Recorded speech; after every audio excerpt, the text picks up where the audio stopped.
আসসালামু আলাইকুম প্রিয় শিক্ষার্থী, ঈদ মোবারক এবং তোমাদেরকে শুভেচ্ছা জানাচ্ছি আজকের ক্লাসে। আজ আছি তোমাদের সঙ্গে আমি মোসাম্মদ সুরায়া সুলতানা, প্রভাষক, অর্থনীতি বিভাগ, রাজশাহী কলেজ, রাজশাহী। আজকে তোমাদের সঙ্গে যে বিষয় শেয়ার করব সেটা হচ্ছে অর্থনীতি দ্বিতীয় পত্র, অধ্যায় সপ্তম, যার শিরোনাম হচ্ছে মুদ্রাস্ফীতি বা ইনফ্লেশন। প্রথমে আমরা দেখে নিই যে আজকের ক্লাসের আলোচ্য বিষয়সমূহ কি কি। মুদ্রাস্ফীতি, মুদ্রাস্ফীতির বৈশিষ্ট্যসমূহ, মুদ্রাস্ফীতি পরিমাপের সহজ সূত্র, মুদ্রা সংকোচন, মুদ্রা সংকোচনের বৈশিষ্ট্যসমূহ, মুদ্রাস্ফীতি ও মুদ্রা সংকোচনের মধ্যে পার্থক্য, মুদ্রাস্ফীতির প্রকারভেদ, সূচক সংখ্যা এবং এর সঙ্গে তোমাদের সঙ্গে কথা বলবো গুরুত্বশীল সূচক সংখ্যা নিয়ে। জেনে নিই আজকের ক্লাস থেকে তোমরা কি কি শিখতে পারবে। মুদ্রাস্ফীতির ধারণা ব্যাখ্যা করতে পারবে, মুদ্রাস্ফীতি ও মুদ্রা সংকোচনের মধ্যে পার্থক্য অনুধাবন করতে পারবে, মুদ্রাস্ফীতির প্রকারভেদ সম্পর্কে জ্ঞান অর্জন করতে পারবে এবং সূচক সংখ্যা গঠন পদ্ধতির গাণিতিক বিশ্লেষণ করতে পারবে। তো আমরা প্রথমে মুদ্রাস্ফীতি সম্পর্কে জানার আগে একটা বিষয় আমাদেরকে জানতে হবে, সেটা হচ্ছে যে অর্থের মূল্য।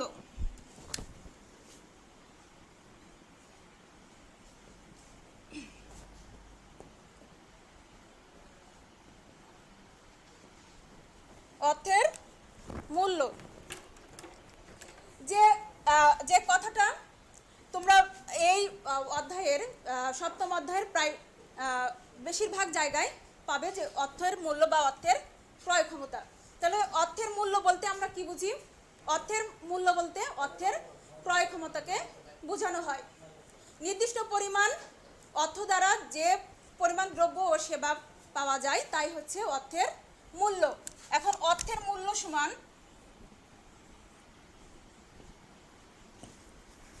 অর্থের মূল্য সমান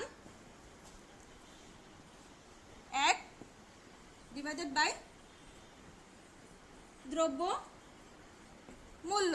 অর্থাৎ অর্থের মূল্য এবং দ্রব্য মূল্য বিপরীতভাবে সম্পর্কিত। যদি দ্রব্য মূল্য বৃদ্ধি পায় তাহলে আমার কি অর্থের মূল্য হ্রাস হবে, আর দ্রব্য মূল্য যদি হ্রাস পায় তাহলে অর্থের মূল্য আমার কি হবে? বৃদ্ধি পাবে। এই হলো আমাদের অর্থের মূল্য সম্পর্কিত কথা। একটু মনে রাখবে, কারণ এই ক্লাস আলোচনা করার সময় এই কথাটা প্রায় আমরা পাবো। তাহলে চলো মূল পাঠে চলে যাই। প্রথমে আমরা জানি যে মুদ্রাস্ফীতি বলতে কি বোঝায়, বা মুদ্রাস্ফীতি বলতে আমরা কি বুঝি, বা মুদ্রাস্ফীতির সংজ্ঞা কি। সাধারণত মুদ্রাস্ফীতি বলতে উৎপাদন বৃদ্ধি না পেয়ে অর্থের যোগান বৃদ্ধিকে বোঝায়। যখন অর্থের যোগান বৃদ্ধি পায় তখন কি হয়? দ্রব্যমূল্য বৃদ্ধি পায় এবং ক্রয় ক্ষমতা, অর্থের ক্রয় ক্ষমতা হ্রাস পায়। তাহলে দ্রব্যমূল্য বৃদ্ধি এবং অর্থের ক্রয় ক্ষমতা হ্রাস পাওয়ার প্রবণতা যদি ধারাবাহিকভাবে চলতে থাকে, সে অবস্থাকে অর্থনীতিতে মুদ্রাস্ফীতি বলে। মুদ্রাস্ফীতি সম্পর্কে প্রথম মত প্রকাশ করেন ডেভিড হিউম। এর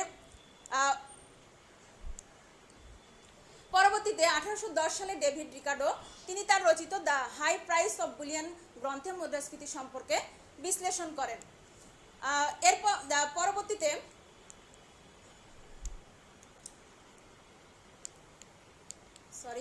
অর্থনীতিবিদ ক্রাউথার মুদ্রাস্ফীতির একটি বহুল প্রচলিত সংজ্ঞা দিয়েছেন।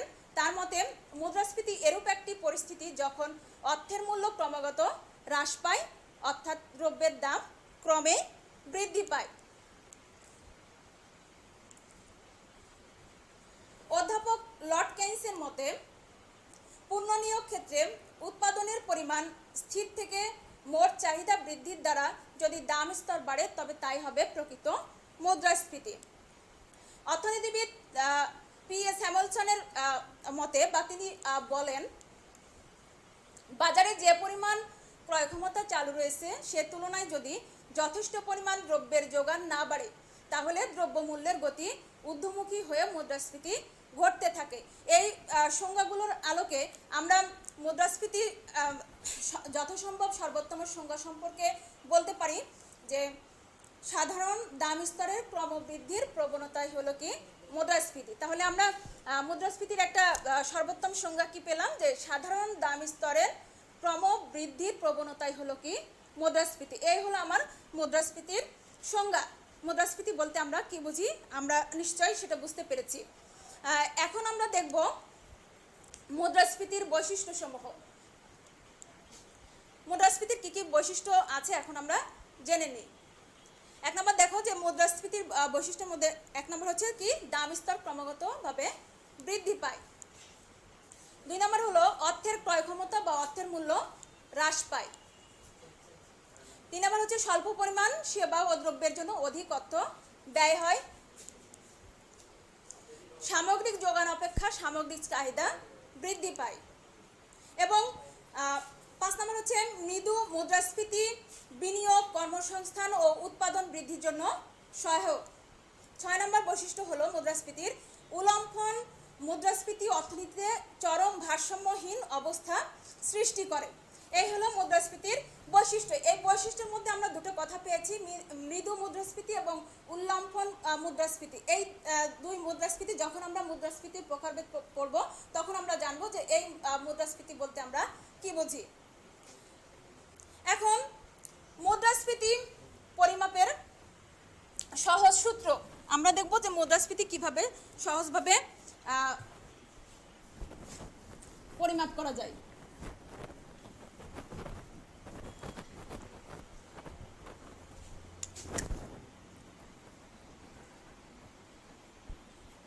মুদ্রাস্ফীতি পরিমাপের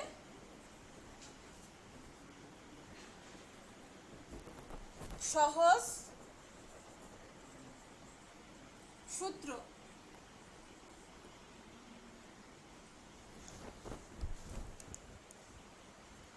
কোন নির্দিষ্ট টি-তম বছরে মুদ্রাস্ফীতির হার কত হবে?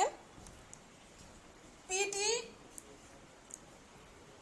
Minus PT minus 1 divided by PT minus 1 into 100। অর্থাৎ আমরা লিখতে পারি কি মুদ্রাস্ফীতির হার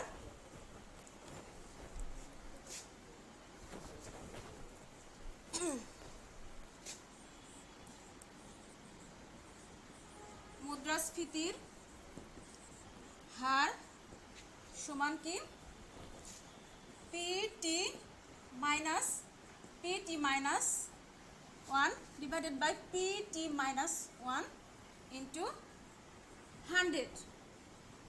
অর্থাৎ কি কোনো নির্দিষ্ট টি-তম বছরে মুদ্রাস্ফীতির হার সমান আমাদের কত? মুদ্রাস্ফীতির হার সমান PT minus 1 divided by PT minus 1 into 100।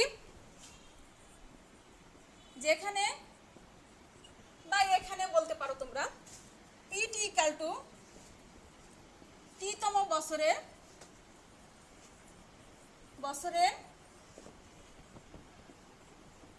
দাম স্তর এবং পিটি মাইনাস 1 হচ্ছে টি মাইনাস 1তম বছরে দ্রব্যের দাম স্তর। সুতরাং আমরা কি এইভাবে এই সূত্রের মাধ্যমে আমরা কি করতে পারবো যে কোনো একটা বছরে মুদ্রাস্ফীতির হার বের করতে পারবো। আমরা জানলাম সূত্রটা আমরা শিখলাম যে কোনো নির্দিষ্ট বছর বা টি-তম বছরে মুদ্রাস্ফীতির হার সমান PT minus 1 divided by PT minus 1 into 100। এখন এই সূত্রটা ব্যবহার করে আমরা একটা গাণিতিক সমস্যার সমাধান করার চেষ্টা করব। উদাহরণ দেখো কি বলা হয়েছে যে 2016 সালে চালের কেজি ছিল 40 টাকা। 2017 সালে চালের দাম বৃদ্ধি পেয়ে কেজি 50 টাকা হলো। তাহলে 2017 সালে মুদ্রাস্ফীতির হার কত? তাহলে আমরা সমাধানে কি জানলাম যে মুদ্রাস্ফীতির হার নির্ণয়ের সূত্র আমরা জানলাম।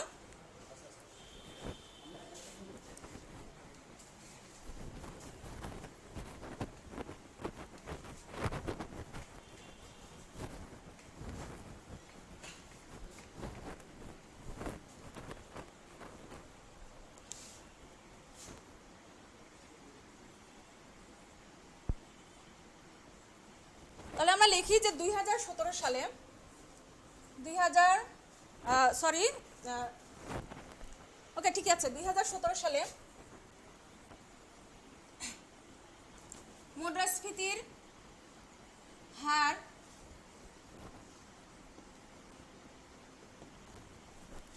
সমান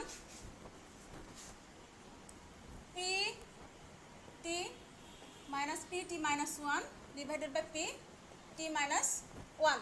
তাহলে এখানে কি দেওয়া আছে আমার, যে এখানে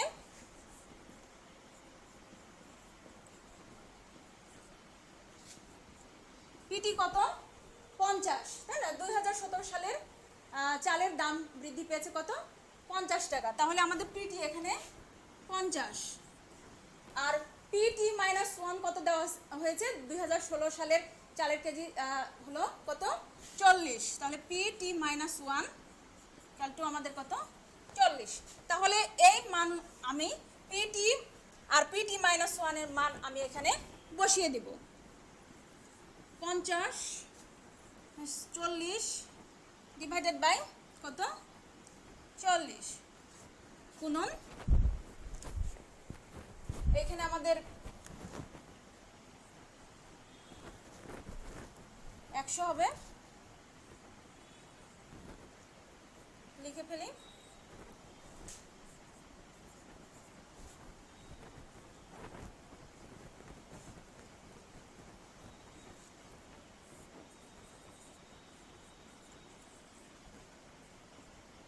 কাটাকাটি করে আমার আসবে 25%।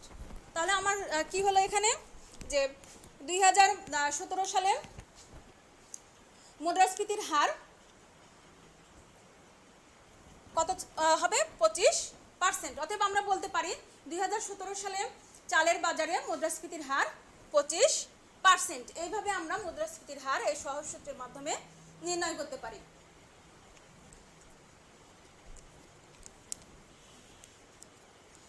এখন আমরা এই মুদ্রাস্ফীতিকে চিত্রের মাধ্যমে দেখার চেষ্টা করব।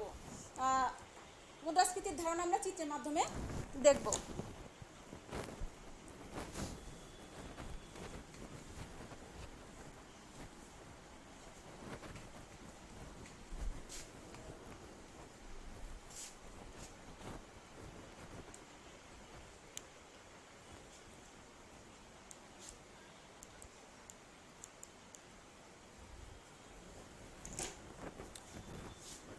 চিত্রের ভূমি অক্ষে উৎপাদন ওয়াই এবং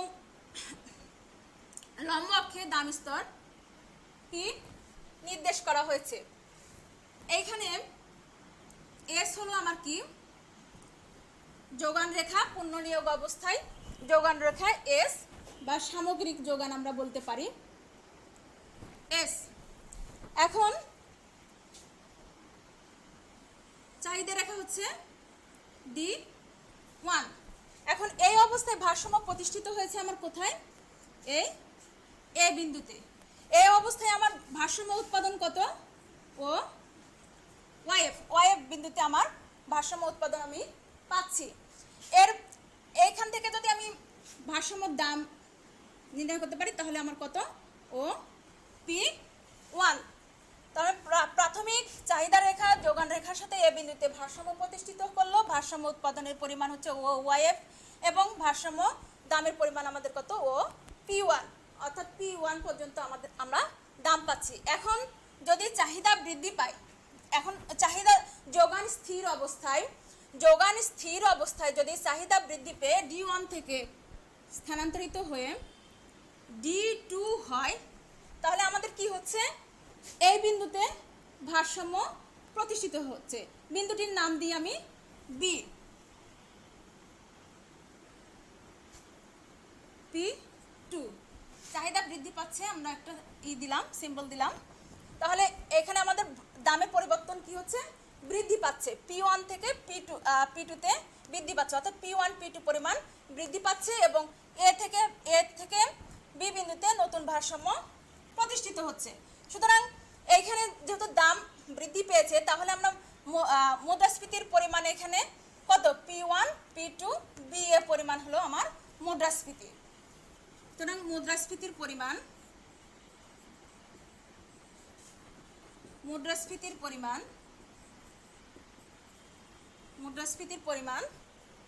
P1 P2 B A এই পরিমাণ আমাদের মুদ্রাস্ফীতি। এভাবে আমরা চিত্রের সাহায্যে কিন্তু ব্যাখ্যা করতে পারি মুদ্রাস্ফীতির ধারণা। আবারও আমি বলছি, তোমরা চিত্রের সঙ্গে একটু আবার দেখো, বোঝার চেষ্টা করো যে চিত্রে ভূমি অক্ষে উৎপাদন এবং লম্ব অক্ষে দাম স্তর দেখানো হয়েছে। এস হলো পণ্য নিয়োগজনিত বা প্রাপ্ত সম্পদ, বিদ্যমান প্রযুক্তি ও দক্ষতার প্রেক্ষিতে যোগান রেখা, এবং D1 ও D2 হলো চাহিদা রেখা।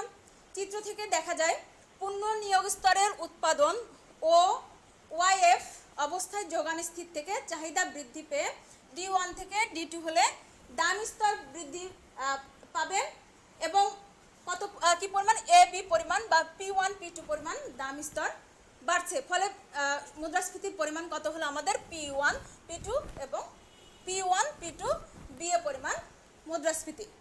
এ হলো চিত্রের মাধ্যমে মুদ্রাস্ফীতির ধারণা ব্যাখ্যা। এর পরবর্তীতে যে বিষয় আমরা শিখব মুদ্রার সংকোচন বা ডিফ্লেশন। মুদ্রাস্ফীতির ঠিক বিপরীত অবস্থা হচ্ছে মুদ্রা সংকোচন। যখন দেশে দ্রব্য সামগ্রীর যোগান অপেক্ষা অর্থের যোগান কম হয়, এর ফলে দাম স্তর ক্রমাগত ও অব্যাহতভাবে হ্রাস পেতে থাকে, তখন তাকে মুদ্রা সংকোচন বলে। এই অবস্থায় উৎপাদন ও আয় হ্রাস পায়, বেকারত্ব বৃদ্ধি পায়, জাতীয় আয় ক্রমশ হ্রাস পায়, সকল অর্থনৈতিক কর্মকাণ্ড নিম্নগামী হয়। অর্থনীতিবিদ পল এনজিগের মতে মুদ্রা সংকোচন এরূপ একটি অভারসাম্য অবস্থা যেখানে মূল্য স্তরের নিম্নমুখিতার প্রতিক্রিয়া হিসেবে অর্থনৈতিক শক্তি সংকুচিত হয়ে আসে। অধ্যাপক স্যামুয়েলসনের মতে মুদ্রা সংকোচন বলতে এমন অবস্থা বোঝানো হয় যখন কি হয়, অধিকাংশ দ্রব্য সামগ্রীর মূল্য এবং উৎপাদন স্তর কি হতে পারে, হ্রাস পেতে থাকে।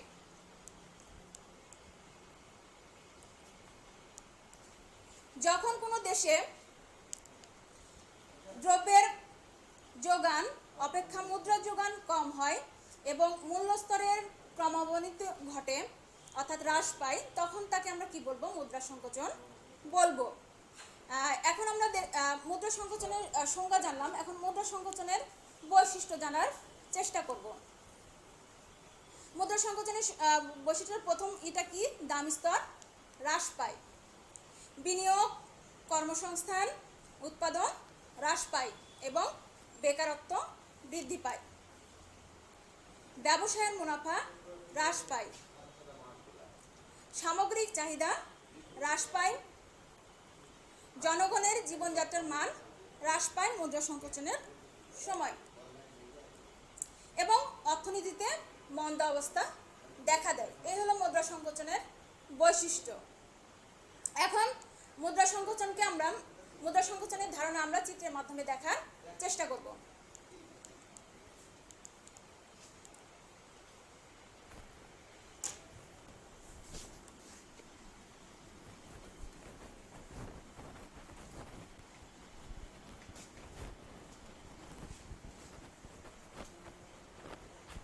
চিত্রের ভূমি অক্ষে উৎপাদন ওয়াই এবং লম্ব অক্ষে দাম স্তর দেখানো হলো, এবং পুনর্নিয়োগ জনিত অবস্থায় আমার যোগান রেখা হচ্ছে এস, একে আমরা এসও দেখাতে পারি বা লিখতে পারি। এখন এই অবস্থায় যোগান স্থির অবস্থায় আমার চাহিদা রেখা কত, D1, এবং ভারসাম্য উৎপাদন হচ্ছে ও ওয়াইএফ, ভারসাম্য দাম হচ্ছে আমার OP1। এখন যদি আমার চাহিদা হ্রাস পায়, চাহিদা যদি কমে যায়, তাহলে চাহিদা রেখা নিচের দিকে স্থানান্তরিত হবে। তাহলে চাহিদা রেখাকে আমরা কিভাবে দেখাবো, নাম দিলাম D2 চাহিদা রেখা। এই অবস্থায় আমার D1 প্রাথমিক অবস্থায় আমার ভারসাম্য ছিল কত এ বিন্দুতে, আর এ অবস্থায় ভারসাম্য প্রতিষ্ঠিত হলো আমার বি বিন্দুতে। উৎপাদন কিন্তু একই পরিমাণ, অপরিবর্তিত।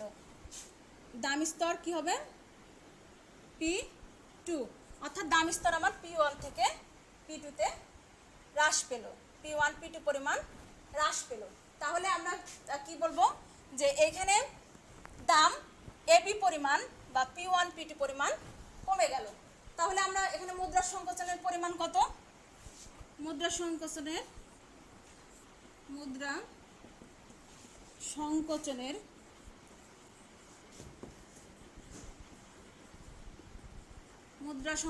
পরিমাণ P1 P2 BA, P1 P2 BA পরিমাণ মুদ্রা সংকোচন হলো। আবারও আমি বলছি, তোমরা চিত্রের সাহায্যে মিলিয়ে নাও যে চিত্রে ভূমি অক্ষ উৎপাদন এবং লম্ব অক্ষে দাম স্তর দেখানো হয়েছে। এস হলো পুনঃনিয়োগ জনিত বা প্রাপ্ত সম্পদ। এখানে কিউ দাও, ওইখানে ওয়াই দিয়েছি, এখানে কিউ ব্যবহার করব আমরা। এস হলো পুনঃনিয়োগ জনিত বা প্রাপ্ত সম্পদ, বিদ্যমান প্রযুক্তি ও দক্ষতার প্রেক্ষিতে যোগান রেখা, এবং D1 ও D2 হলো কি চাহিদা রেখা। চিত্র থেকে দেখা যায় পুনঃনিয়োগ স্তরের উৎপাদন ও কিউএফ অবস্থায় কি হচ্ছে, যোগান স্থির থেকে চাহিদা হ্রাস পেয়ে D1 থেকে D2 হলে দাম স্তরও হ্রাস পাবে এবি বা P1 P2 পরিমাণ। সুতরাং মুদ্রা সংকোচনের পরিমাণ হলো P1 P2 BA পরিমাণ। যেহেতু হ্রাস পাচ্ছে, এইখানে আরেকটা সিম্বল তোমরা ইউজ করো এরকম, যেটা দ্বারা কি বোঝাচ্ছে যে চাহিদা হ্রাস পাচ্ছে। এইভাবে আমরা মুদ্রা সংকোচনের ধারণা চিত্রের মাধ্যমে ব্যাখ্যা করতে পারি বা দেখাতে পারি। এখন আমরা মুদ্রা স্ফীতির সংজ্ঞা জানলাম, তাদের বৈশিষ্ট্য জানলাম, তারপরে চিত্রগত ব্যাখ্যা দেখলাম, এবং মুদ্রা সংকোচনের সংজ্ঞা জানলাম, তাদের বৈশিষ্ট্য জানলাম, এবং চিত্র সাহায্যে ব্যাখ্যা করা শিখলাম। তো এই পর্যায়ে এই মুদ্রাস্ফীতি এবং মুদ্রা সংকোচনের মধ্যে পার্থক্য কি সেটা আমরা এখন জানব। মুদ্রাস্ফীতি ও মুদ্রা সংকোচনের মধ্যে পার্থক্য দেখো, পার্থক্যের বিষয় আমরা দেখব, তারপরে তাদের মধ্যে পার্থক্য কি সেটা দেখার চেষ্টা করব। পার্থক্যের বিষয় হচ্ছে, এক নম্বর দেখো সংজ্ঞা। যখন দাম স্তর বৃদ্ধি পায়, বাজারে অর্থের যোগান বাড়ে, তখন দাম স্তর বৃদ্ধি পায়।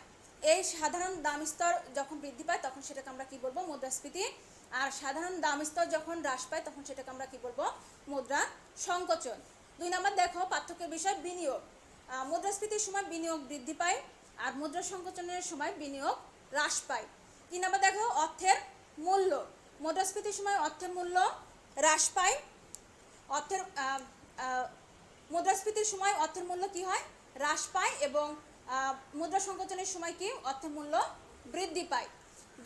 4 নম্বর পার্থক্যের বিষয় হচ্ছে দাম স্তর। মুদ্রাস্ফীতির সময় দাম স্তর বৃদ্ধি পায়, মুদ্রা সংকোচনের সময় কি দাম স্তর হ্রাস পায়। 5 নম্বর হচ্ছে উৎপাদন। মুদ্রাস্ফীতির সময় অর্থাৎ মৃদু মুদ্রাস্ফীতি যখন হয় তখন উৎপাদন বৃদ্ধি পায়, আর মুদ্রা সংকোচনের সময় উৎপাদন হ্রাস পায়। 6 নম্বর হচ্ছে সামগ্রিক চাহিদা। মুদ্রাস্ফীতির সময় সামগ্রিক চাহিদা বৃদ্ধি পায়, আর মুদ্রা সংকোচনের ক্ষেত্রে সামগ্রিক চাহিদা হ্রাস পায়। কর্মসংস্থান পার্থক্যের বিষয়। মুদ্রাস্ফীতির সময় কর্মসংস্থান বৃদ্ধি পায়, আর মুদ্রা সংকোচনের সময় কর্মসংস্থান হ্রাস পায়। 8 নম্বর হবে বেকারত্ব বিষয়, পার্থক্যের বিষয়। মুদ্রাস্ফীতির সময় কি হয়, বেকারত্ব হ্রাস পায়, আর মুদ্রা সংকোচনের সময় বেকারত্ব বৃদ্ধি পায়। এরপরের যে পার্থক্যের বিষয় সেটা হবে অর্থনৈতিক মন্দা।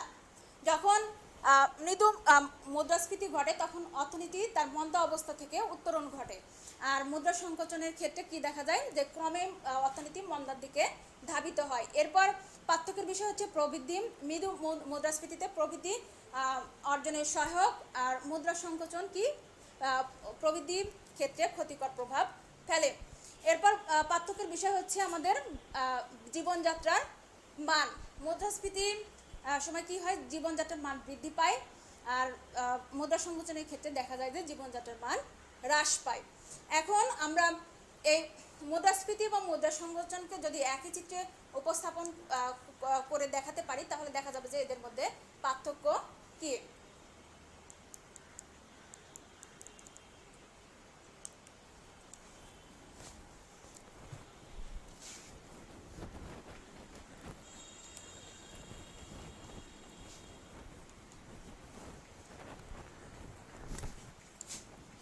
অক্ষে উৎপাদন ওয়াই এবং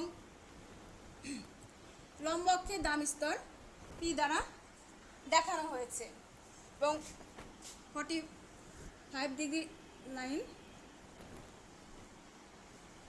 ভারসাম্য অবস্থা এডি এফ পুনর্নিয়োগ অবস্থায় আমার ভারসাম্য অর্জিত হচ্ছে আমার কোন বিন্দুতে? এই বিন্দুতে। এই বিন্দুটির নাম দিলাম আমি এ। তারপরে ভারসাম্য পুনর্নিয়োগ অবস্থায় ভারসাম্য চাহিদা রেখা অর্থাৎ প্রাথমিক অবস্থায় আমার চাহিদা রেখা কত? এডি এফ। এরপর আমার যদি চাহিদা বৃদ্ধি পায় তাহলে এডিএফ থেকে চাহিদা রেখা কি হবে? উপরের দিকে স্থানান্তরিত হবে। তোমরা বাসায় চিত্র অবশ্যই ভালো করবা আর পরীক্ষার সময় তো অবশ্যই পেন্সিল ব্যবহার করবা। এ ডি চাহিদা রেখার নাম দিলাম কত? এডি 2। এরপরে চাহিদা যখন বৃদ্ধি পাচ্ছে তখন চাহিদা রেখা উপরের দিকে স্থানান্তরিত হচ্ছে।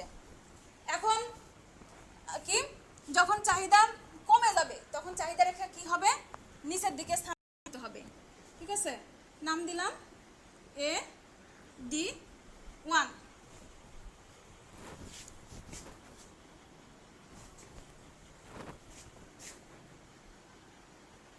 রেখা আমি ই করে দিলাম। এটার কি কত ছিল আমার? এ। এই বিন্দুটার নাম দিই আমি বি আর এই বিন্দুটির নাম দিই আমি সি। আমার উৎপাদন কত?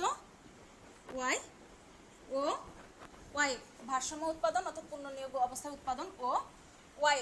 দেখো চাহিদা কম বেশি হওয়ার কারণে কিন্তু এখানে উৎপাদনের কোনো কম বেশি হয় নাই।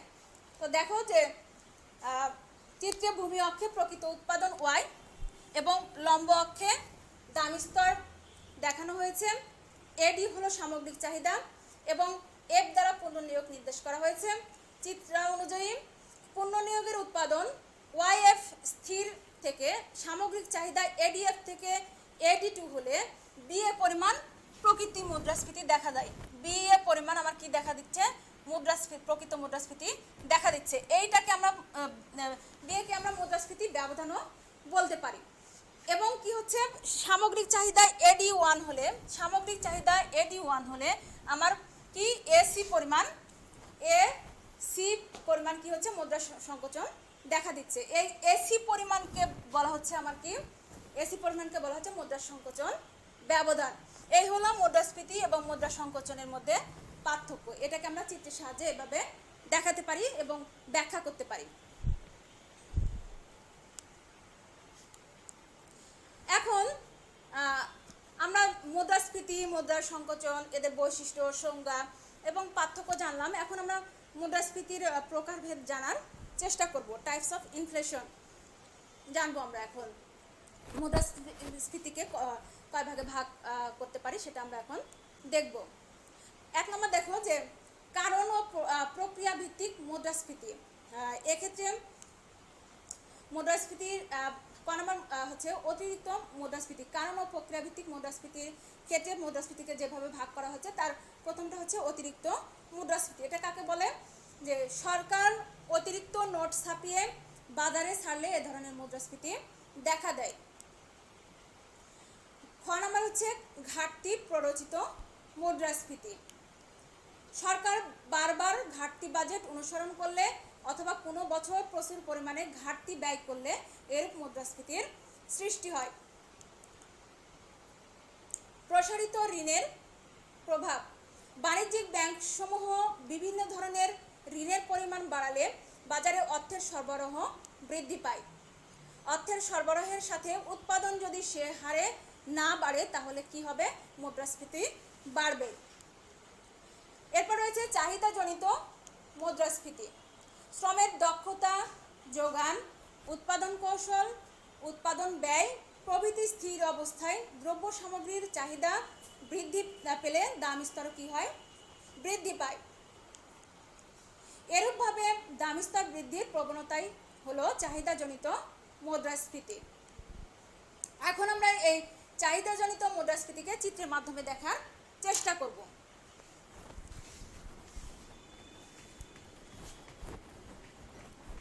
চাহিদাজনিত মুদ্রাস্ফীতি, চাহিদা বৃদ্ধির কারণে কি হচ্ছে, আমার দাম স্তর বৃদ্ধি পাচ্ছে এবং এর ফলে আমার কি হচ্ছে, মুদ্রাস্ফীতি সৃষ্টি হচ্ছে। এখন আমরা সেটা কি চিত্রের মাধ্যমে দেখব।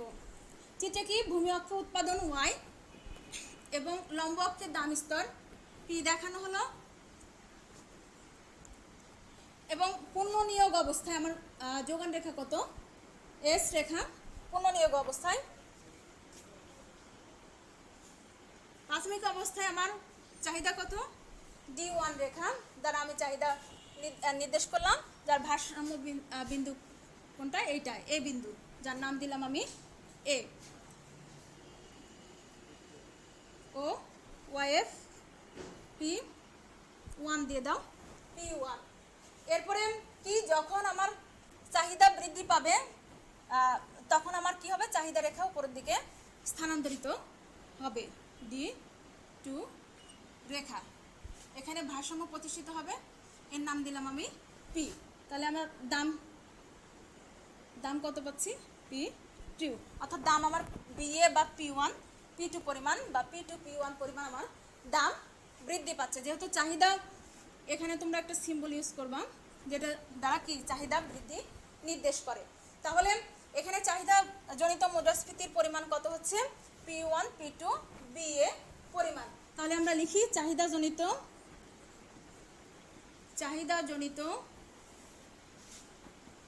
মুদ্রাস্ফীতির পরিমাণ, চাহিদাজনিত মুদ্রাস্ফীতির পরিমাণ P1 P2 BA, P1 P2 BA। এটাই হলো আমার কি চাহিদাজনিত মুদ্রাস্ফীতি। এভাবে আমরা কি চিত্রের সাহায্যে ব্যাখ্যা করতে পারি। আর আমি আরেকবার বলছি, তোমরা চিত্রের সাহায্যে মিলিয়ে নাও যে চিত্রে ভূমি অক্ষে উৎপাদন এবং লম্ব অক্ষে দাম স্তর দেখানো হয়েছে। এস হলো পূর্ণ নিয়োগ জনিত বা প্রাপ্ত সম্পদ, বিদ্যমান প্রযুক্তির দক্ষতার প্রেক্ষিতে যোগান রেখা এবং D1 ও D2 হলো চাহিদা রেখা।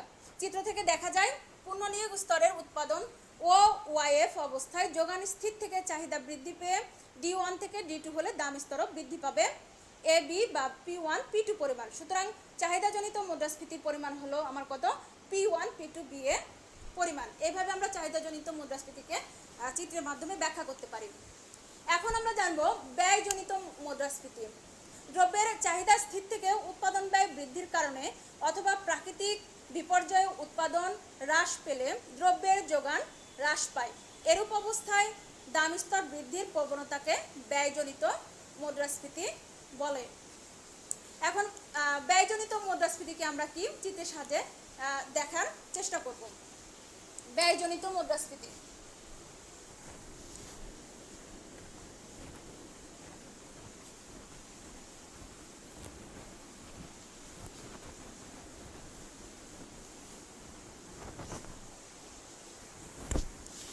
ভূমি অক্ষে কি একইভাবে উৎপাদন ওয়াই এবং লম্ব অক্ষের দাম স্তর পি দ্বারা দেখানো হলো।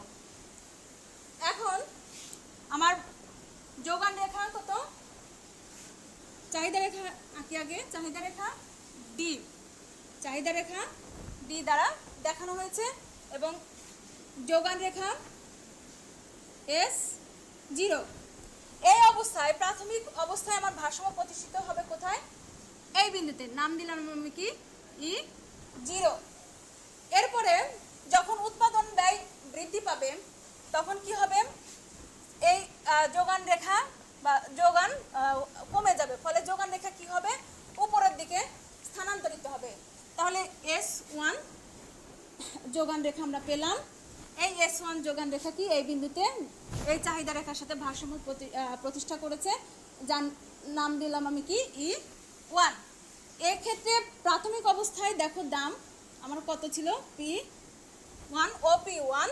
এরপরে যখন যোগান কমে গেল তখন কি যোগান রেখা উপরের দিকে স্থানান্তরিত হলো, ফলে নতুন ভারসাম্য পেলাম E1। এখানে আমার দাম কত, P2। ফলে দাম স্তর বাড়ছে, যোগান কমছে এবং দাম স্তর কি আমার বেড়ে গেল, P1 থেকে P2 পরিমাণ বাড়লো, P1 থেকে P2 পরিমাণ বাড়লো। কিন্তু এখানে আবার খেয়াল করো যে উৎপাদনের পরিমাণ কিন্তু আমার কমে যাচ্ছে, আস্তে আস্তে উৎপাদনের পরিমাণ আমার কমে যাচ্ছে। এখানে নাম দিতে পারো y0, এটা y1, y0 থেকে কমে y1 হলো। সুতরাং এখানে কি যে যদি ব্যয়জনিত মুদ্রাস্ফীতির ক্ষেত্রে যদি অর্থের যোগান যদি কমে যায়, তাহলে কি হবে, আমার দ্রব্যের যোগান যদি কমে যায় তাহলে এই রেখা, এই অর্থের এই রেখা, দ্রব্যের যোগান রেখা কি হবে, এই বাম দিকে স্থানান্তরিত হবে। বাম দিকে স্থানান্তরিত হয়ে আমরা নতুন যোগান রেখা পেলাম S1। ফলে আমার কি দাম স্তর এখানে বৃদ্ধি পাচ্ছে P1 থেকে P2 পরিমাণ। তাহলে ভারসাম্য দাম কত, ও P2 পরিমাণ হচ্ছে। তাহলে এখানে মুদ্রাস্ফীতির পরিমাণ আমরা কত লিখতে পারি, যে P1 P2 পরিমাণ, এইটু দাম স্তর আমার বৃদ্ধি পাচ্ছে। সুতরাং আমরা বলতে পারি যে এটা P1 বা P2 বা P0 বা P2, তোমরা যে কোনো লেটার কিন্তু ইউজ করতে পারো, তোমরা যে কোনো লেটার ইউজ করতে পারো, কোনো সমস্যা নেই। তবে ব্যাখ্যার সময় যেন ভুল না হয় যে তুমি কোন অক্ষর দ্বারা কি বোঝাতে চেয়েছো। এই হলো আমার কি ব্যয়জনিত মুদ্রাস্ফীতি। এখন আমরা জানবো এই চাহিদা বৃদ্ধিজনিত বা চাহিদাজনিত মুদ্রাস্ফীতি এবং ব্যয় বৃদ্ধিজনিত মুদ্রাস্ফীতির মধ্যে পার্থক্য কি।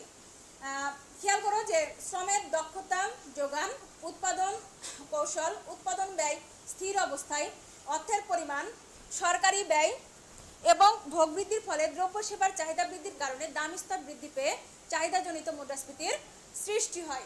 পক্ষান্তরে কি হয় যে শ্রমের মজুরি, সুদের হার, কাঁচামালের দাম, পরিবহন ব্যয়, ব্যবস্থাপনা ব্যয় প্রভৃতি বৃদ্ধির ফলে এবং বাজারে পণ্যদ্রব্যের সরবরাহ সংকট দেখা দিলে ব্যয় বৃদ্ধিজনিত মুদ্রাস্ফীতি আমার কি হয়, দেখা দেয়।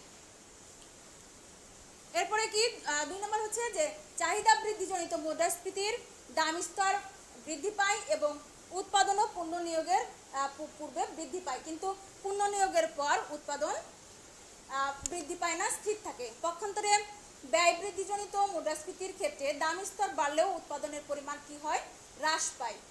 আর এরপরে আমার পার্থক্য হচ্ছে যে চাহিদা বৃদ্ধিজনিত মুদ্রাস্ফীতির ক্ষেত্রে এডি রেখা ডান দিকে স্থানান্তরিত হয়, যেটা আমরা চিত্রের সময় দেখেছি, চিত্র আঁকানোর সময় আমরা সেটা খেয়াল করেছি। আর পক্ষান্তরে ব্যয় বৃদ্ধিজনিত মুদ্রাস্ফীতির ক্ষেত্রে এস রেখা বা যোগান রেখা বাম দিকে স্থানান্তরিত হয়। এটাও আমরা চিত্রের মাধ্যমে দেখার চেষ্টা করেছি। এই হলো চাহিদা বৃদ্ধিজনিত মুদ্রাস্ফীতি এবং ব্যয় বৃদ্ধিজনিত মুদ্রাস্ফীতির মধ্যে পার্থক্য। এরপরে 2 নম্বর আসি সময় ভিত্তিক মুদ্রাস্ফীতি। এক্ষেত্রে মুদ্রাস্ফীতিকে কয়েক ভাগে ভাগ করা হচ্ছে। ক নম্বর হচ্ছে যে শান্তিকালীন মুদ্রাস্ফীতি। শান্তিকালীন মুদ্রাস্ফীতি হচ্ছে যে দেশে শান্তি বিরাজ করলেও উন্নয়ন ব্যয় বরাদ্দের কারণে মুদ্রাস্ফীতি দেখা দেয়। এরপরে রয়েছে যুদ্ধকালীন মুদ্রাস্ফীতি। যুদ্ধ ব্যয় মেটানোর জন্য অর্থ সরবরাহ বৃদ্ধি পায়, ফলে কি হয়, মুদ্রাস্ফীতি দেখা দেয়, তখন সেটাকে আমরা কি বলবো, যুদ্ধকালীন মুদ্রাস্ফীতি বলবো। এরপর গ নম্বর হচ্ছে যুদ্ধ পরবর্তী মুদ্রাস্ফীতি। যুদ্ধ পরবর্তী পুনর্গঠন কাজে অনেক অর্থ ব্যয় করতে হয়, ফলে তখনও মুদ্রাস্ফীতি দেখা দেয়। এই সময় যে মুদ্রাস্ফীতি দেখা দেয় সেই মুদ্রাস্ফীতিকে আমরা কি বলবো, যুদ্ধ পরবর্তী মুদ্রাস্ফীতি। এরপর 3 নম্বর আওতাভিত্তিক মুদ্রাস্ফীতি। এখানে মুদ্রাস্ফীতিকে কয় ভাগে ভাগ করা হচ্ছে। প্রথমটা হচ্ছে কি জাতীয় মুদ্রাস্ফীতি। শুধুমাত্র দেশের সীমানায় মুদ্রাস্ফীতি পরিচালিত হলে তাকে জাতীয় মুদ্রাস্ফীতি বলে। আন্তর্জাতিক মুদ্রাস্ফীতি। বিশ্ববাজারে ওপেক যখন জ্বালানি তেলের দাম বৃদ্ধি করে বা যুক্তরাষ্ট্র বা ইউরোপে যখন দাম স্তর বাড়ে, তখন সমগ্র বিশ্বে কি হয়, এর প্রভাবে দাম স্তর বাড়ে। এটি হচ্ছে আন্তর্জাতিক মুদ্রাস্ফীতি। সুতরাং আওতাভিত্তিক মুদ্রাস্ফীতির ক্ষেত্রে আমরা মুদ্রাস্ফীতিকে 2 ধরনের সেটা জানলাম, একটা হচ্ছে জাতীয় মুদ্রাস্ফীতি আর একটা কি আন্তর্জাতিক মুদ্রাস্ফীতি। এরপর নিয়ন্ত্রণ ভিত্তিক মুদ্রাস্ফীতি। প্রথমটা দেখো যে অবাধ মুদ্রাস্ফীতি। দাম স্তর বৃদ্ধির প্রতি সরকার উদাসীন থাকলে, প্রতিরোধের ব্যবস্থা গ্রহণ না করলে তখন তাকে অবাধ মুদ্রাস্ফীতি বলে। এবং কি অবদমিত মুদ্রাস্ফীতি। অনেক সময় সরকার মুদ্রাস্ফীতিকে নিয়ন্ত্রণের জন্য দাম নিয়ন্ত্রণ, রেশন বিতরণ, বিনিময় হার নিয়ন্ত্রণ করে এবং কি করবে যে এর ব্যবস্থা অবলম্বন থেকে উপলব্ধিকৃত মুদ্রাস্ফীতিকে আমরা কি বলবো, অবদমিত মুদ্রাস্ফীতি বলবো। সুতরাং নিয়ন্ত্রণের ভিত্তিতে মুদ্রাস্ফীতিকে আমরা কয় ভাগে ভাগ করছি, দুই ভাগে। একটা হচ্ছে অবাধ মুদ্রাস্ফীতি আর একটা কি অবদমিত মুদ্রাস্ফীতি। এরপর নিয়োগ ভিত্তিক মুদ্রাস্ফীতি। প্রথমটা হচ্ছে যে প্রকৃত মুদ্রাস্ফীতি। কেইন্সের মতে পণ্য নিয়োগের পরে চাহিদা বৃদ্ধির কারণে যে মুদ্রাস্ফীতি দেখা দেয় তাকে আমরা কি বলবো, প্রকৃত মুদ্রাস্ফীতি বলবো। এরপর রয়েছে কি বাধাজনিত মুদ্রাস্ফীতি। পণ্য নিয়োগের পূর্বে বিভিন্ন বাধার কারণে যে মুদ্রাস্ফীতি দেখা দেয় তাকে বাধাজনিত মুদ্রাস্ফীতি বলে। সুতরাং নিয়োগ ভিত্তিক মুদ্রাস্ফীতির ক্ষেত্রে আমরা দেখলাম যে মুদ্রাস্ফীতি দুই ধরনের, একটা হচ্ছে প্রকৃত মুদ্রাস্ফীতি আর একটা কি বাধাজনিত মুদ্রাস্ফীতি। এরপর রয়েছে গতিভিত্তিক মুদ্রাস্ফীতি। গতির ভিত্তিতে মুদ্রাস্ফীতিকে কয় ভাগে ভাগ করা যায় এখন আমরা সেটা দেখব। প্রথমটা হচ্ছে মৃদু বা হামাগুড়ি মুদ্রাস্ফীতি। আমরা মুদ্রাস্ফীতির যখন বৈশিষ্ট্য পড়েছিলাম তখন বৈশিষ্ট্যর মধ্যে আমরা উল্লেখ করেছিলাম মৃদু মুদ্রাস্ফীতি কথাটি। এখন আমরা দেখব যে এই মৃদু মুদ্রাস্ফীতি কে সংজ্ঞা দেখব এবং তার সাথে সাথে চিত্র দেখার চেষ্টা করব। দাম স্তর যখন ধীর গতিতে বাড়ে তাকে কি বলে, মৃদু বা হামাগুড়ি মুদ্রাস্ফীতি বলে। এখন আমরা এটাকে কি করব, চিত্রের সাহায্যে দেখার চেষ্টা করব।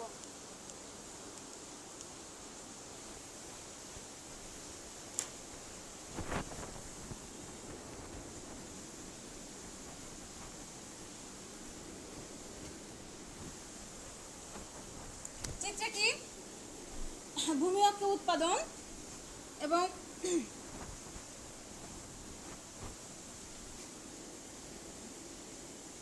লম্ব অক্ষে দাম স্তর দেখানো হলো। ভূমি অক্ষে উৎপাদন এবং লম্ব অক্ষে দাম স্তর দেখানো হলো। আমার যোগান রেখা এস, যোগান রেখা এক্স, আমার চাহিদা রেখা D1, প্রাথমিক অবস্থা আমার চাহিদা রেখা কত D1, ফলে আমার দাম স্তর আমি কত পাবো P1, নাম দিলাম P1 ও P1। এরপর চাহিদা যদি বাড়ে, দাম চাহিদা রেখা চাহিদা যদি বৃদ্ধি পায় তাহলে চাহিদা রেখা উপরের দিকে স্থানান্তরিত হবে D2। এর ফলে আমার কি হবে, দামও বাড়বে P2 পরিমাণ। অর্থাৎ আমার দাম কত বৃদ্ধি পাচ্ছে, এই যে এই পরিমাণ বৃদ্ধি পাচ্ছে, ডেল P1 দিতে পারি আমরা, ডেল P1। দামের পরিবর্তন আমার এইটুকু P1 P2 পরিমাণ।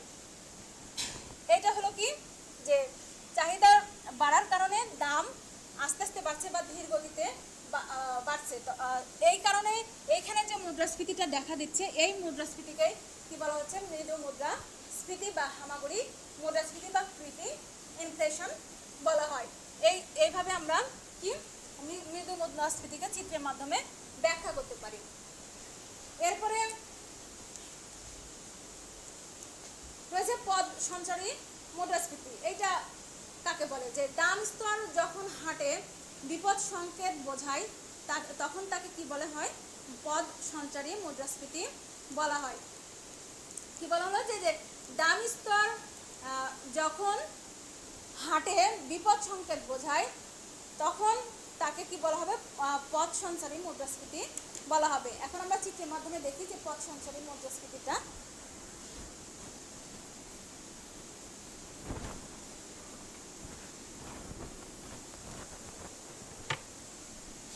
একইভাবে কি ভূমি অক্ষে উৎপাদন এবং লম্ব অক্ষে দাম স্তর P দ্বারা নির্দেশ করা হলো এবং আমার যোগান রেখা কত S, আমার প্রাথমিক চাহিদা রেখা হচ্ছে D1 এবং দাম কত আমার P1। এরপরে আমার চাহিদা বৃদ্ধি পেল, চাহিদা D2, তাহলে আমার দাম কত বৃদ্ধি পাবে P2।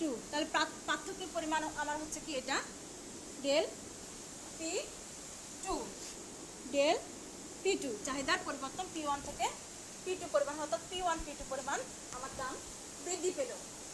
এইভাবে যখন দাম স্তর যখন হাঁটে, দাম স্তর দেখো আগের তুলনায় কিন্তু গতিটা তার একটু বেশি, দামের পরিবর্তনটা বেশি। সুতরাং আমরা বলতে পারি যে দাম স্তর যখন হাঁটে বিপদ সংকেত বোঝায় তখন তাকে পদ সঞ্চারী মুদ্রাস্ফীতি বলে। এটাকে আমরা এইভাবে চিত্রের মাধ্যমে দেখাতে পারি। তোমরা উৎপাদনের জায়গায় ওয়াই না লিখে কিন্তু তোমরা কিও ব্যবহার করতে পারো। উৎপাদনের পরিমাণ উৎপাদনের পরিমাণ ভূমি অক্ষ উৎপাদন ওয়াই দ্বারা নির্দেশ না করে কিউ দ্বারাও নির্দেশ করতে পারো, কোনো সমস্যা হবে না। এরপরে রয়েছে ধাবমান মুদ্রাস্ফীতি।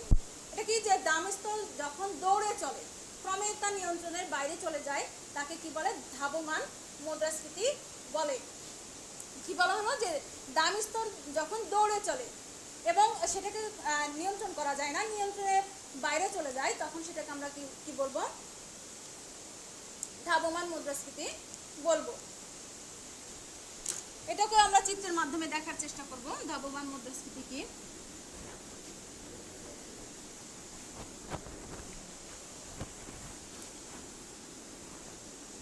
উৎপাদন আমরা কিউ দ্বারা নির্দেশ করি ভূমি অক্ষে, এবং লম্ব অক্ষের দাম স্তর পি দ্বারা নির্দেশ করা হলো। এখন যোগান রেখা আমার কি, এস, চাহিদা রেখা প্রথমে আমার কত ছিল, D1, ফলে আমার দাম কি হবে, P1। এরপর D2 হলো, ফলে আমার কি হবে, দাম স্তর P1 থেকে বেড়ে P2 তে যাবে। এরপরে চাহিদা আরো বাড়লে দাম স্তর কি আমার আরো বাড়বে, P3, P1 থেকে P2, এরপর কত হলো, P3। এই যে দাম স্তর দৌড়ে দৌড়ে চলছে, দাম স্তর চাহিদা বৃদ্ধির কারণে দাম স্তর P1 থেকে P2, P3 এইভাবে যদি চলতে থাকে এবং সেটা যদি নিয়ন্ত্রণের বাইরে চলে যায়, তাহলে সেটাকে আমরা কি বলবো, ধাবমান মুদ্রাস্ফীতি। এভাবে আমরা চিত্রের মাধ্যমে ধাবমান মুদ্রাস্ফীতি ব্যাখ্যা করতে পারি। এরপর রয়েছে উল্লম্ফন মুদ্রাস্ফীতি।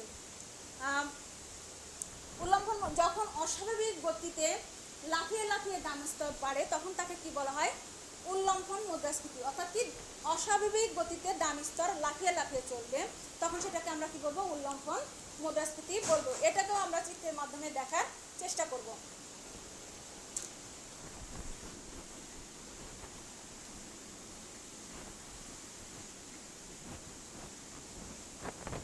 চিত্রের ভূমি অক্ষে কি, উৎপাদন কিউ দ্বারা নির্দেশ করা হলো এবং দাম স্তর লম্ব অক্ষে দাম স্তর পি দ্বারা নির্দেশ করা হলো। এখন আমার যোগান রেখা কি, এস, প্রাথমিক চাহিদা রেখা আমার কত, D1, ফলে আমার দাম স্তর কত, এই P1 বিন্দুতে আমি ভারসাম্য দাম পেলাম। এরপর যখন চাহিদা বাড়লো, তাহলে চাহিদা বাড়লে কি হবে, চাহিদা রেখা উপরের দিকে স্থানান্তরিত হবে। চাহিদা যখন উপরের দিকে স্থানান্তরিত হবে, তখন আমার কি হবে, এখানে ভারসাম্য বিন্দু প্রতিষ্ঠিত এবং নতুন দাম পাবো আমি P2। সুতরাং P1 থেকে এক লাফে কিন্তু আমার P2 তে চলে গেল দাম স্তর বৃদ্ধি পেয়ে। আগের চিত্রগুলো দেখেছো যে পর্যায়ক্রমে ধীরে ধীরে আগাচ্ছে, কিন্তু এইটা মানে লাফিয়ে লাফিয়ে এত বেশি হবে যেটা কি একেবারে নিয়ন্ত্রণের বাইরে চলে যাবে, তখন সেটাকে আমরা কি বলবো, উল্লম্ফন মুদ্রাস্ফীতি বলবো। এভাবে আমরা উল্লম্ফন মুদ্রাস্ফীতি চিত্রের মাধ্যমে ব্যাখ্যা করতে পারি।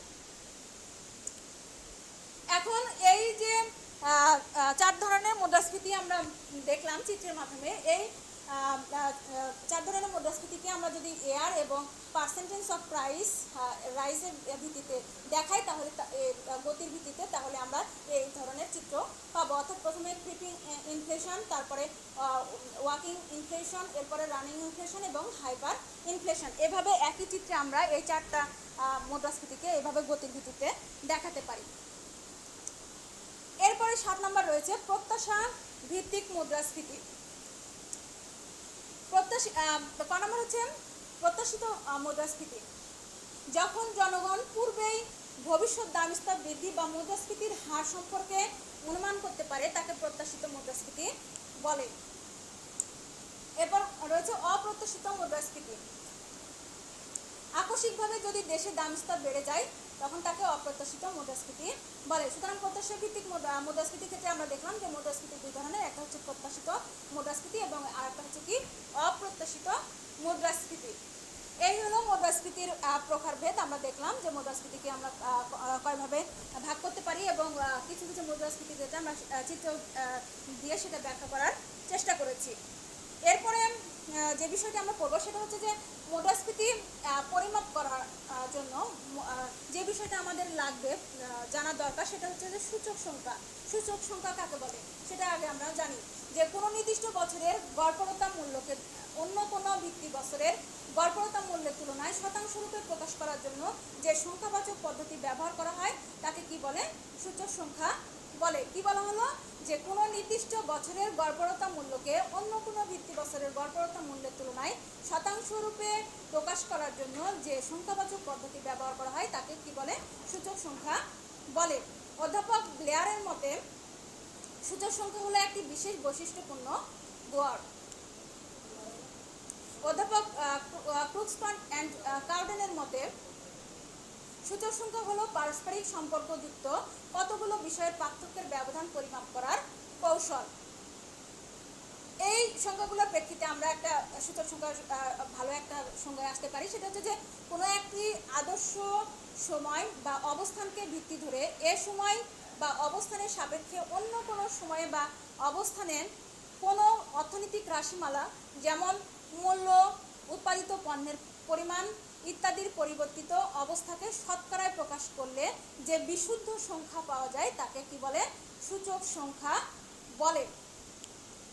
আমরা এতক্ষণ সূচক সংখ্যার সংজ্ঞা জানলাম, এখন আমরা জানবো সূচক সংখ্যার গঠন পদ্ধতি, method of construction of index number, অর্থাৎ সূচক সংখ্যা কীভাবে আমরা গঠন করব সেই পদ্ধতিগুলো জানবো, এবং এই পদ্ধতিগুলো জানার পরে আমরা এটা নিয়ে একটা গাণিতিক সমস্যার সমাধান করার চেষ্টা করব। প্রথমে যে কাজটা করতে হবে সেটা হচ্ছে ভিত্তি বছর নির্বাচন করতে হবে। পূর্ববর্তী যে বছরের দাম স্তরের সাথে পরবর্তী বছরের দাম স্তরের তুলনা করা হয় তাকে ভিত্তি বছর বলে। যুদ্ধ, প্রাকৃতিক দুর্যোগ ইত্যাদি মুক্ত একটি স্বাভাবিক বছরকে ভিত্তি বছর হিসেবে নির্বাচন করতে হয়। এরপর খ নম্বর হচ্ছে বা দ্বিতীয় ধাপ হচ্ছে আমার হিসাবি বছর নির্বাচন করতে হবে। যে বছরের দ্রব্যমূল্য বা উৎপাদনের সঙ্গে ভিত্তি বছরের দ্রব্যমূল্যের পরিবর্তন তুলনা করা হয় তাকে হিসাবি বছর বলা হয়। এ বছরটি সাধারণত চলতি অথবা নিকট বর্তমানের কোনো বছর ধরতে হবে।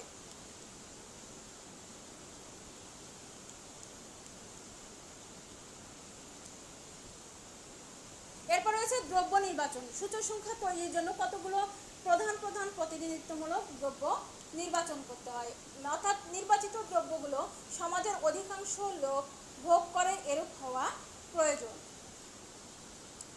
এরপর রয়েছে দ্রব্যের দাম। নির্বাচিত দ্রব্যসমূহের পাইকারি দাম ধরতে হবে। পাইকারি ব্যবসায়ীগণ উৎপাদকের কাছ থেকে যে দামে দ্রব্য সংগ্রহ করে সেই দামটা এখানে ধরতে হবে।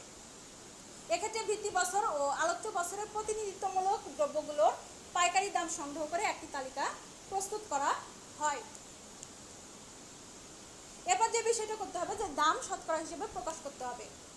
ভিত্তি বছরে নির্বাচিত দ্রব্যগুলোর প্রত্যেকটিকে 100 সমান ধরে হিসাবি বছরের অনুরূপ একই দ্রব্যসমূহের দাম উল্লেখপূর্বক ভিত্তি বছরের তুলনায় প্রত্যেকটির দাম শতকরা কত পরিবর্তন হয়েছে তা উল্লেখ করতে হবে। এরপর গড় দাম নির্বাচন করতে হবে। ভিত্তি ও হিসাবি উভয় বছরের দ্রব্যাদির দাম পৃথকভাবে হিসাব করে দ্রব্য সংখ্যা দ্বারা তাদের ভাগ করে গড় দাম নির্ণয় করা হয়। এই কথাটা একটু মনে রাখার চেষ্টা করবে যে গড় দাম কীভাবে আমরা নির্বাচন করব বা নির্ণয় করব। ভিত্তি ও হিসাবি উভয় বছরের দ্রব্যাদির দাম পৃথকভাবে হিসাব করে দ্রব্য সংখ্যা দ্বারা তাদের ভাগ করে গড় দাম নির্ণয় করা হয়। এখন আমরা একটি কাল্পনিক তথ্যের ভিত্তিতে শ্রমজীবী জনগণের জীবনযাত্রার ব্যয় নির্দেশক একটি সূচক সংখ্যা নির্ণয় করব। যে ধাপগুলো আমরা দেখলাম ক খ গ ঘ চ পর্যন্ত যে ধাপগুলো দেখলাম এই ধাপগুলো অনুসরণ করে আমরা কি করব? একটা সূচক সংখ্যা নির্ণয় করার চেষ্টা করব। তাহলে প্রথমে কি করতে হবে? আমাদের ভিত্তি বছর এবং হিসাবি বছর ধরে নিতে হবে। ভিত্তি বছর এবং হিসাবি বছর ধরে নিতে হবে।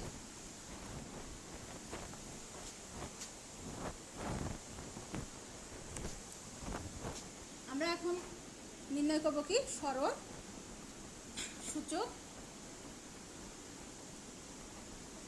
সূচক সংখ্যা, এটা আমরা দেখার চেষ্টা করব।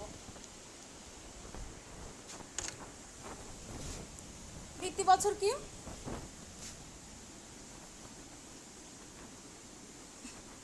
ভিত্তি বছর কত?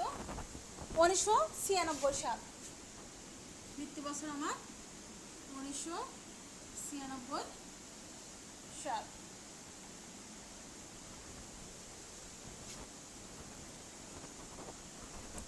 আর আমাদের দ্রব্য নির্বাচন করব, এই জন্য আমরা এখানে কলামের নাম দিলাম দ্রব্য। হিসাবি বছর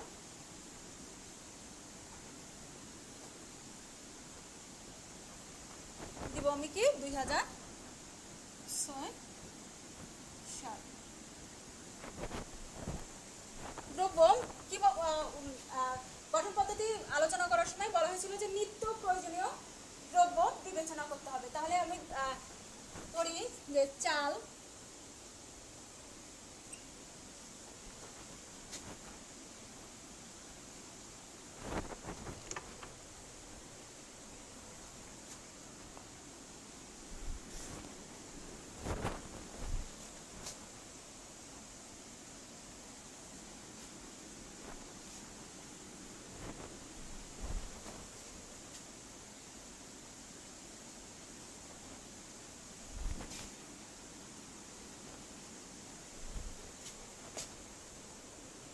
চাল,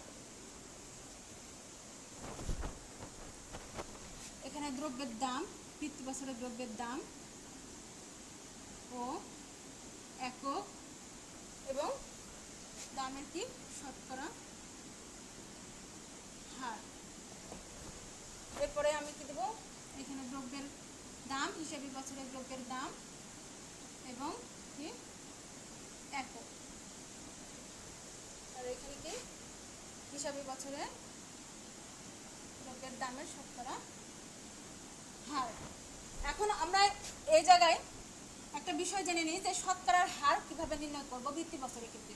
ভিত্তি বছরের ক্ষেত্রে আমার কি হবে, P0 divided by P0 into 100 বা 100 এইটা। আর হিসাবি বছরের ক্ষেত্রে আমার কি হবে, দ্রব্যের দামের শতকরা হার নির্ণয়ের সূত্র হচ্ছে Pn divided by P0 into 100 বা 100। এখন আমরা ধরি চালের দাম ভিত্তি বছরে কত ছিল, ধরব যে 200 টাকা প্রতি মন। 200 টাকা প্রতি মন চালের দাম কত ছিল ভিত্তি বছরে 1996 সালে দ্রব্যের দাম ছিল 200 টাকা প্রতি মন। এরপরে এবং সেটা আমার কত, যে 2006 সালে তার দাম বেড়ে কত হলো, 500 টাকা প্রতি মন। 500 টাকা প্রতি মন। এরপরে আরেকটা দ্রব্য ধরি, গম। যার ভিত্তি বছরে দাম কত ছিল আমার, 175 টাকা প্রতি মন। তোমরা কিন্তু পরীক্ষার সময় বা এমনি পড়ার সময় সরাসরি লিখে দিবে 200 টাকা প্রতি মন। এরপরে যার দাম ছিল কত, 2006 সালে যার দাম ছিল কত, 350 টাকা প্রতি মন। এরপরে আরেকটা দ্রব্য ধরি, আলু। যার ভিত্তি বছরের দাম ছিল কত, 125 টাকা প্রতি মন এবং কি হিসাবি বছরে তার দাম কত হলো, 200 টাকা প্রতি মন। এগুলো কিন্তু পাইকারি দাম 200 টাকা। 125 টাকা ছিল 1996 সালে, 125 টাকা। এরপরে 2006 সালে কত হলো আমার, 200 টাকা। এখন এরপরে এখানে তিনটা দ্রব্য ধরলাম। এরপরে ধরি চিনি, চতুর্থ দ্রব্য ধরি চিনি, যার ভিত্তি বছরের দাম কত ছিল, 700 টাকা এবং 2006 সালে তার দাম বৃদ্ধি পেয়ে কত হলো, 1000 টাকা প্রতি মন। 1000 টাকা প্রতি মন। এখন যদি এরকম দেওয়া থাকে, প্রশ্নপত্রে যদি দেওয়া থাকে যে ভিত্তি বছরের দ্রব্যের দাম, একই দ্রব্যের দাম যদি হিসাবি বছরেও দেওয়া থাকে, তাহলে আমরা এখন শতকরা হার কিভাবে বের করতে পারবো সেটা এখন দেখো। আমরা এখানে ভিত্তি বছরের ক্ষেত্রে শতকরা জেনেছি P0 divided by P0 into 100, আর এইখানে শতকরা হার নির্ণয় সূত্র শিখেছি Pn divided by P0 into 100। এখন তাহলে আমরা মানগুলো বসিয়ে দিই যে চালের ক্ষেত্রে কি হবে। চাল কত? P0 200, P0 কি 200 গুণন 100, তাহলে আমার কত আসছে 100, হ্যাঁ না? কেটে দিলাম, কাটাকাটি করলে আমরা কত পাবো 100। এরপরে 175 ডিভাইডেড বাই 175 গুণন 100 সমান কত পাবো 100, শতকরা হার 100। এরপরে 125 ডিভাইডেড বাই 125 গুণন 100 সমান কত আমার 100। এরপরে 700 ডিভাইডেড বাই 700 গুণন 100 সমান কত আমরা 100। এখন আমাদের কি হলো, এইটা আমরা শতকরা হার, দামের শতকরা হার বের করলাম। প্রত্যেকটা দ্রব্যের ক্ষেত্রে আমরা কত পেয়েছি? শতকরা হার 100 পেয়েছি। এখন এই শতকরা হারগুলো আমরা কি করব? যোগ করব। যোগ করে আমাদের কত হচ্ছে 400। এখন বলা হচ্ছে যে এখন যদি দ্রব্যের গড় দাম আমাদেরকে বের করতে হয়, তাহলে এই যে সংখ্যাটা আমরা পেলাম, এই সংখ্যাকে মোট দ্রব্যের যে সংখ্যা রয়েছে সেটা দ্বারা ভাগ করতে হবে। আমাদের দ্রব্য সংখ্যা কয়টি? 4টি। তাহলে আমরা কি করব? এই 400-কে 4 দ্বারা ভাগ করব। তাহলে গড় দাম কত আমাদের? গড় দাম 400 ভাগ 4 100, তো আমরা পেয়ে গেলাম। এরপরে এটা আমরা পেলাম ভিত্তি বছরের গড় দাম বা গড়। এখন আমরা একই নিয়মে এই সূত্র ব্যবহার করে আমরা হিসাবি বছরের গড়টা দামটা বের করার চেষ্টা করব। তাহলে আমরা মান বসাই। Pn কত আমাদের 500, P0 কত? এইদিকে খেয়াল করবাম, P0 কত? চালের ভিত্তি বছরের দাম হচ্ছে আমার কত 200, তাহলে আমি বসিয়ে দিলাম গুণন কত 100। এটাকে যদি আমরা কাটাকাটি করি তাহলে এটা আমরা পাবো কত 250। এরপরে এই গমের ক্ষেত্রে এখন আমরা এটা বের করি। Pn কত 350 ডিভাইডেড বাই এই গমের ভিত্তি বছরের দাম কত ছিল আমার 175, তাহলে 350 ডিভাইডেড বাই 175 গুণন 100 সমান আমরা কাটাকাটি করলে আমরা কত পাবো 200। এরপরে এটা দুটো দ্রব্যের হলো। তৃতীয় দ্রব্য কি? আলুর ক্ষেত্রে আমাদের হিসাবি বছরের দাম নির্ধারণ ক্ষেত্রে এভাবে লিখবো। P0 কত 125 গুণন 100, তাহলে আমাদের কত হবে? এটা কাটাকাটি করলে আমরা কত পাবো 160। এর শেষ দ্রব্য কি আছে আমাদের? চিনির চলতি বা হিসাবি বছরের 2006 সালের দাম কত 1000, আর বৃত্তি বছরের দাম কত আমার ছিল 700 গুণন 100। এটাকে যদি আমরা কাটাকাটি করি তাহলে আমরা কত পাবো 142.85। এখন একইভাবে আমরা কি করব? এটাকে যোগ করে দিব। যোগ করলে আমরা কত পাবো 752 যোগ করি যে 2 10 15 2 4 5 6 7 752.85। এখন আমরা এটা কি করব? গড় বের করব। মানে গড় কত 752.85 ডিভাইডেড বাই আমাদের কি দ্রব্য সংখ্যা কত 4। তাহলে দ্রব্য সংখ্যা 752.85-কে যদি আমরা 4 দ্বারা ভাগ করি তাহলে আমরা কত পাবো 188.85। 188.21। সুতরাং দুটার কিন্তু আমরা বের করে ফেললাম এখানে যে ভিত্তি বছরে গড় দাম এবং হিসাবি বছরে দ্রব্যের গড় দাম কিন্তু আমরা বের করে ফেলেছি, আমাদের আসল কাজটা কিন্তু আমরা করে ফেলেছি। সুতরাং এখান থেকে আমরা কি পাচ্ছি, সারণী থেকে পাচ্ছি যে 1996 সালে মূল্য সূচক সংখ্যা কত, 1996 সালে মূল্য সূচক সংখ্যা কত 100, আর 2016 সালে এর সূচক সংখ্যা হলো কত 188.21। এ থেকে বোঝা যায় যে 1996 সাল থেকে 2016 সালে দাম স্তর 188.21 মাইনাস 100 সমান কত 88.21% বৃদ্ধি পেয়েছে, অর্থাৎ অর্থের ক্রয় ক্ষমতা 88.21% হ্রাস পেয়েছে। এইভাবে আমরা কি করতে পারি, সূচক সংখ্যা নির্ণয় করতে পারি, যেখানে ভিত্তি বছর এবং হিসাবি বছর দুটোই দেওয়া থাকবে। এটা হলো আমার সরল সূচক সংখ্যা। এরপর পরে যে বিষয়টা আমি জানবো সেটা হচ্ছে যে গুরুত্বশীল সূচক সংখ্যা। গুরুত্বশীল সূচক সংখ্যা প্রথমে আমরা সংজ্ঞা জেনে নিব, এরপর এটা দ্বারা আমরা গাণিতিক সমস্যার সমাধান করার চেষ্টা করব। সাধারণ সূচক সংখ্যায় সকল দ্রব্যকে সমান গুরুত্ব দেওয়া হলো প্রকৃতপক্ষে সকল ভোগকারীর নিকট সকল দ্রব্যের গুরুত্ব সমান নয়। বিভিন্ন দ্রব্যের সাথে তাদের গুরুত্ব সংযুক্ত করে যে সূচক সংখ্যা গঠন করা হয় তাকে গুরুত্বশীল সূচক সংখ্যা বলে।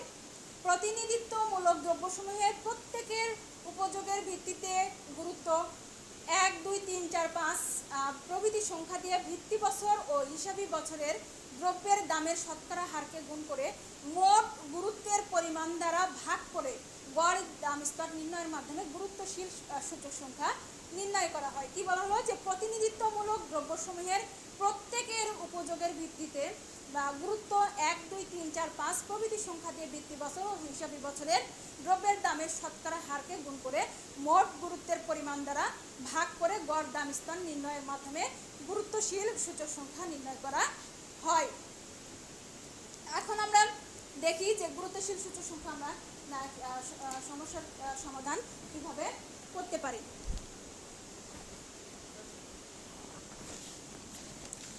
তার জন্য আমি প্রথম সারণীটাই কাজে লাগাবো, এখানে শুধু আমি দিব প্রথম সারণীর কিছু অংশ আমি কাজে লাগাবো।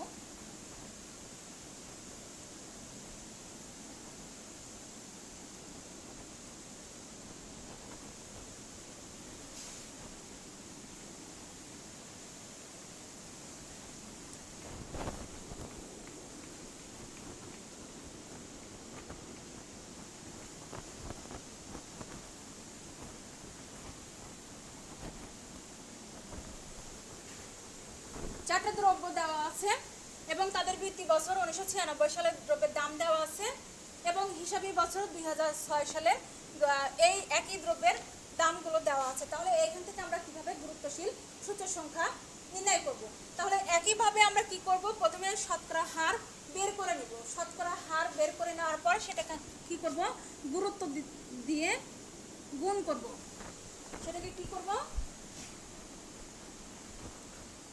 গুরুত্ব দিয়ে গুণ করব। এখানেও একইভাবে শতকরা হার গুণন কি গুরুত্ব, শতকরা হার গুণন গুরুত্ব।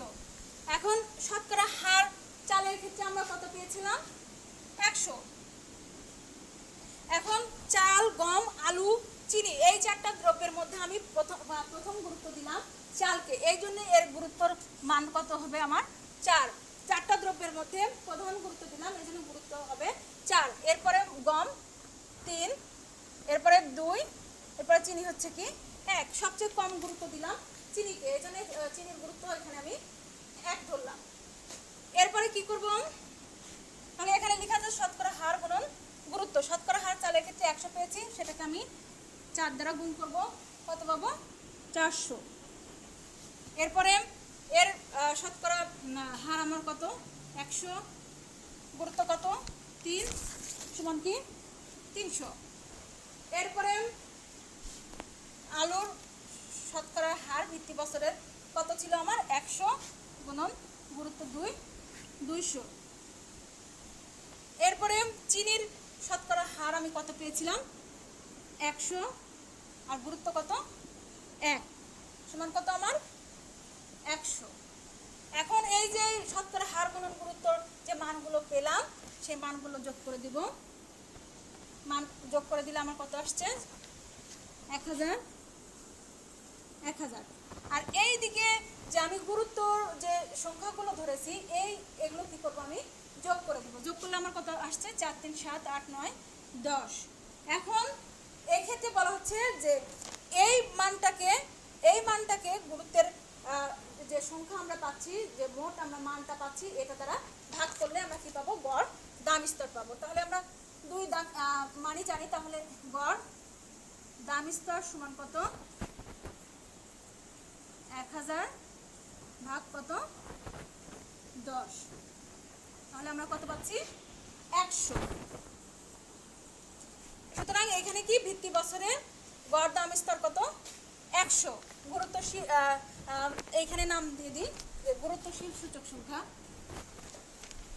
গুরুত্বশীল সূচক সংখ্যা। এখানে আমার এই ভিত্তি বছরের গড় দাম স্তর কত বের হলো 100। এখন আমি হিসাবি বছর 2006 সালের ক্ষেত্রে সেটা দেখার চেষ্টা করব। আমরা 2006 সালে চালের শতকরা হার পেয়েছিলাম কত 250, তাহলে এর গুরুত্ব কত 4, এটাকে গুণ করলে আমরা কত পাবো 1000 পেলাম। এরপরে কি করব গমেরটা বের করব একই নিয়মে। এর শতকরা হার আমরা কত পেয়েছিলাম 200, গুরুত্ব 3, তাহলে 3 দুগুণ 6 600। এর কত আমরা পেলাম 600। এরপরে আলুর ক্ষেত্রে আমরা শতকরা হার কত পেয়েছিলাম 160 গুণন কত এর গুরুত্ব কত 2, তাহলে গুণ করলে আমরা কত পাবো 320। এরপরে চিনির ক্ষেত্রে হিসাবি বছরের শতকরা হার আমরা বের করে নিয়েছিলাম কত 142.85। এখানে 142.85 না লিখে আমরা সরাসরি 143 লিখব। তার সাথে আমরা কি গুরুত্ব গুণ করে দিব 1, 143 গুণ 1 সমান 143 সমান 143। এখন একইভাবে এই গুরুত্বগুলো যোগ করো 4 3 7 8 9 10, আর এই দিকে যোগ করলে আমরা কত পাচ্ছি 3 6 10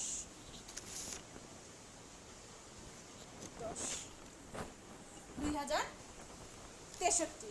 আমরা কিন্তু পৌঁছে যাচ্ছি, লক্ষ্যে পৌঁছে যাচ্ছি। এরপরে এটাও পেলাম 10, এর টোটাল যোগফল আমরা পেলাম কত 2063। তাহলে গড় দাম স্তর কত হবে আমাদের লিখে ফেলি।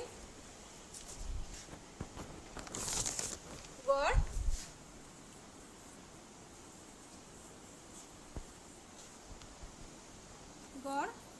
দাম স্তর 2063কে কি দ্বারা ভাগ করব 10 দ্বারা ভাগ করব। 2063 ভাগ 10, তাহলে আমরা কত পাবো 206.3 পাবো।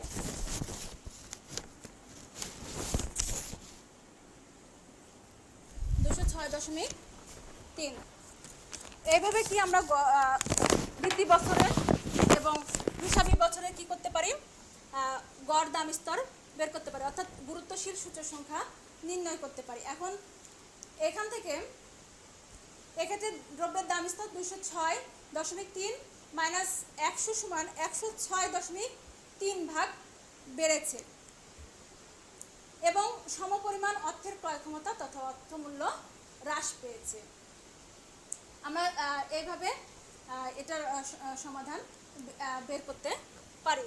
আমরা প্রথমে দেখলাম যে সূচক সংখ্যা সরল সূচক সংখ্যা কীভাবে গাণিতিক সমস্যার সমাধান করা যায়। এরপরে আমরা নির্ণয় করলাম কি গুরুত্বশীল সূচক সংখ্যার ক্ষেত্রে মান কীভাবে বের করা যায় বা নির্ণয় করা যায় এবং অর্থের ক্রয় ক্ষমতা কত হ্রাস পেয়েছে বা বৃদ্ধি পেয়েছে সেটা আমরা বুঝতে পারি এইভাবে গাণিতিক সমস্যার সমাধানের মাধ্যমে। তো আজ এই পর্যন্তই। তোমাদেরকে অসংখ্য ধন্যবাদ এতক্ষণ আমার সঙ্গে ধরে দূরে থাকার জন্য। দেখা হবে সামনের ক্লাসে নতুন বিষয় নিয়ে। আসসালামু আলাইকুম।